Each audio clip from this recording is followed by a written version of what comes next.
नगरसेवकांनी आपण आज दाखल केलेला आहे, काय उत्साह आहे? भारतीय जनता पार्टीने जो विश्वास टाकला आहे तो आम्ही सर्व चारही नगरसेवक त्याच्यावर खरं उतरण्याचा प्रयत्न करू आणि जी विकासाची गंगा नितीनजी आणि देवेंद्रजींच्या माध्यमातून या प्रभागामध्ये आधी ज्या 4 नगरसेवकांनी घेऊन आली तीच पुढे नेण्याचा प्रयत्न करू.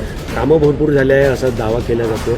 अजून आपण निवडून आल्यावर कुठलं असं एक काम आहे की जे सर्वप्रथम आपण हे संपूर्ण देशामध्ये कुठलं एक आयडियल काम असू शकतं हे नितीनजींच्या क्षेत्राकडे बघून लोकांनी शिकावं असं संपूर्ण देश चर्चा करतं.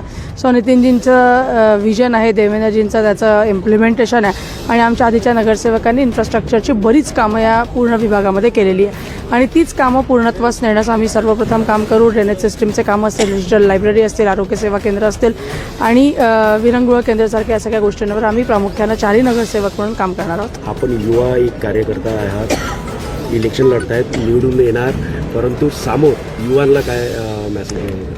युवकांना काय संधी आहे ही फक्त भारतीय जनता पार्टीच संपूर्ण देशामध्ये एक एक्झाम्पल असू शकतं. आज 45 वर्षाचे नितीन नवीन आमचे राष्ट्रीय अध्यक्ष आहे, युवा चेहरा देवेंद्रजी फडणवीस आमचे मुख्यमंत्री आहेत आणि त्यांनीच आमच्यासारख्या अनेक युवकांना संधी दिली आहे आणि आज युवा मोर्चाच्याही बऱ्याच कार्यकर्त्यांना या महानगरपालिकेमध्ये निवडणूक लढवण्याची संधी मिळते आणि या संधीचं सोनं करण्यास आम्ही सर्वजण तत्पर आहोत. सगळ्यात आखरी की या बहाणे आपण काय आव्हान कराल आपल्या नागरिकांना? हा लोकशाहीचा उत्सव आहे, ही निवडणूक आहे.